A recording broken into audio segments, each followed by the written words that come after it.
fact that they're mostly closed shell is powerful evidence that it was buried rapidly all over the earth. It was a worldwide flood, not a local flood. And here's a quote by a principal in the book Principles of Paleontology. As soon as an oyster or other mollusk dies, its shell is subject to deterioration resulting from attack by a great variety of boring organisms, including worms, sponges, other mollusks, and algae. Most sea bottoms on which living shelled organisms are abundant have surprisingly few empty shells. So the fact that we have so many closed-shelled mollusks indicates a rapid event worldwide, powerful evidence for the flood. We have abundant evidence for the flood out there. The problem that Davis Young and others, that they say there's no evidence out there is because they got these evolutionary blinders on. They can't see it out there. And once you put on your flood glasses, you know, from a biblical worldview, I see it all over the place. I even see it around here. You know, this church is on evidence of the flood that I showed to Jerry when we were out in the field yesterday. It's called a pediment, and it's a type of planation surface, which I'll talk about here pretty soon. Here's some examples a friend showed me of various clams and oysters and brachiopods found mostly in Washington State and Oregon. So now I'm going to switch to an area this is an area where I have done most of the work in. Evidence from geomorphology. Okay, well, let's get back to that diagram. Geomorphology is the study of the shape of the earth. We're talking about mountains, plains, plateaus, canyons, you know, we're talking about what's called the form of the land or landforms. It includes even the bottom of the ocean, the continental shelf. This occurs when the waters are retreating off, and they retreat off first as a wide sheets, and then they narrow more and more as channels before the flood is totally over with. Now erosion in a million-year time scale is rapid, but in a 1,000-year time scale it's extremely slow. So from a book on geomorphology, here's some plots of a broad-scale erosion over a period of 5,000 years, how much we should expect in 5,000 years. Now these are broad averages. It doesn't include areas where you have a lot more erosion, like in Badlands areas or things like this. And it's related to precipitation amount and also the roughness of the terrain. So the highest erosion rate is in mountainous terrains at high precipitation, and the average is only 7 feet in 5,000 years. So what is this telling us? This is telling us that the flood being about 5,000 years ago, that we haven't had enough erosion since the time of the flood to wipe out the features that the flood would form on the surface of the earth, that the flood was a real event. We should see these features. And indeed we do. The first thing I need to talk about is, well, in the retreating stage, the water comes off the mountains. How does that happen? Where did the water go? Well, I believe Psalm 104, 6-9 has the answer. You covered it with the deep as with a garment. The waters were standing above the mountains. At your rebuke, they fled. Notice God's in charge of all this still. At the sound of your thunder, they hurried away. The mountains rose. The valleys sank down to the place which you established for them. You set a boundary that they may not pass over, so that they will not return to cover the earth. Now, some people think that this might refer to there's only 2 times the earth has been totally covered, on day 2 and 3 of creation and during the flood. Some people think that this could occur to refer to creation.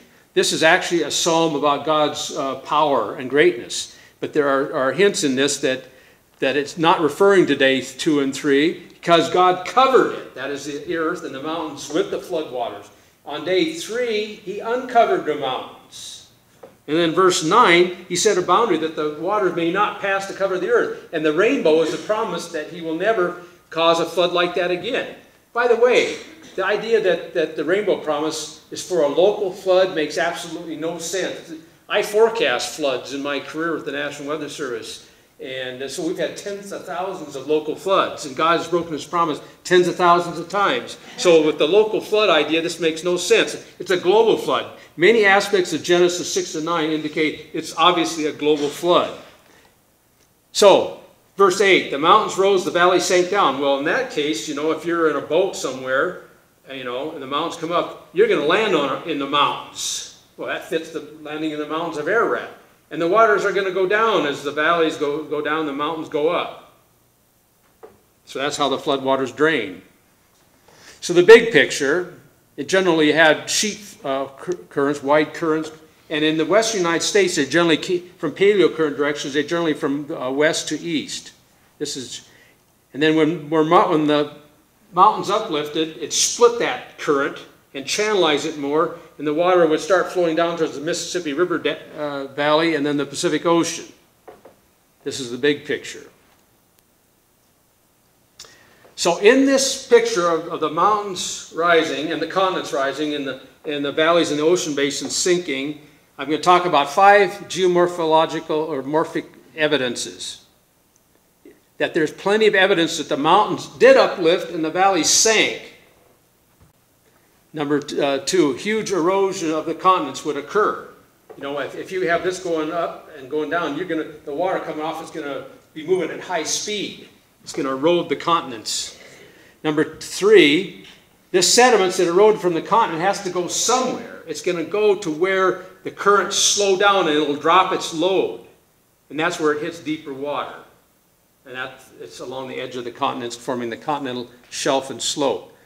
And when the water is moving at high speeds, it's carrying all kinds of debris in the bottom, and it's smoothing down the surface, like sandpaper roughing or smoothing a rough surface, forming what's called a planation surface. And some of the rocks that it's eroding, as the mountains are coming up, are going to be carried long distance, the more resistant rocks. So I'm going to talk about these 5 things. First of all, I'm going to talk about mountain uplifts, valleys sinking. We have evidence of this all over in the West.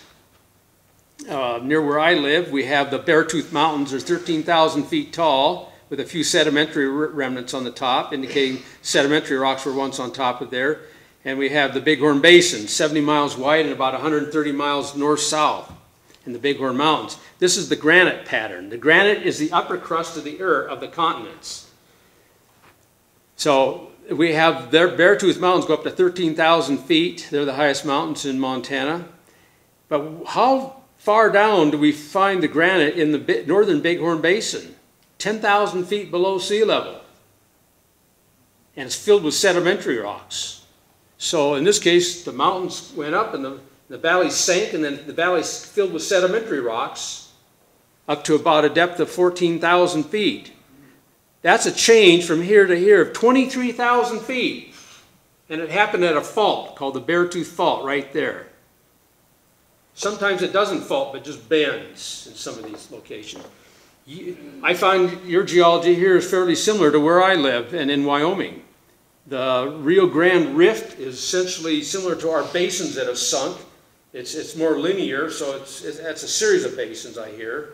And it's sunk. I don't know how far down your granite is. But in the Sandia Mountains, your granite is up to 10,000 feet. Not 10,000 feet. Okay, you've had a change of about 20,000 feet going like this. Valleys go down, the mountains go up. Exactly what Psalm 104:8 says. And this is a theme all over Wyoming and Montana. In fact, all the mountains of Wyoming are granitic mountains. The Wind River Mountains are the highest. They're 14,000 feet. And these basins, the granite is sometimes 20,000, 30,000 feet below sea level. That calculation of 22,000 feet or 23,000 feet was right here. But in the southern Bighorn Basin, the granite is 20,000 feet below sea level. This little tiny basin here, the granite is 31,000 feet below sea level. Here's the numbers from the literature, where the granite is found on the mountains and where it's found in the adjacent valleys or basins. The biggest change is between 14,000 feet in the Wind River and the 31,000 feet below sea level in the Hanna Basin. That's a change of 45,000 feet of vertical change of the crust. So they present the problem of how can the floodwaters cover Mount Everest?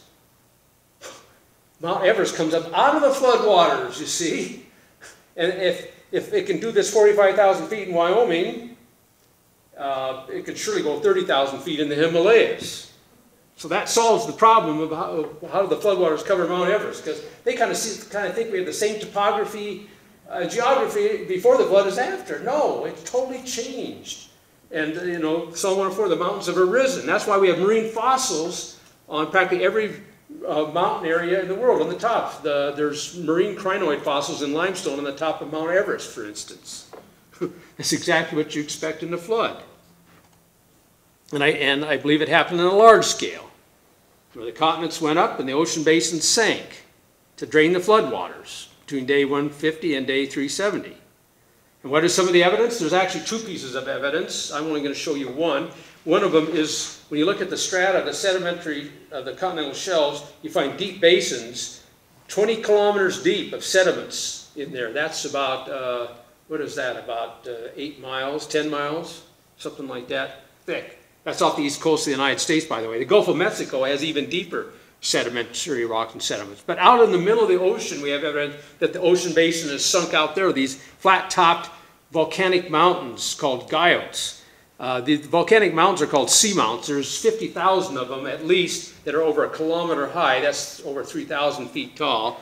And many of them are sheared off flat. And the only way that can happen is close to sea level, either by the waves of the sea or by fast currents. Now, of course, this is from the uniformitarian, says, oh, it's by waves of the sea.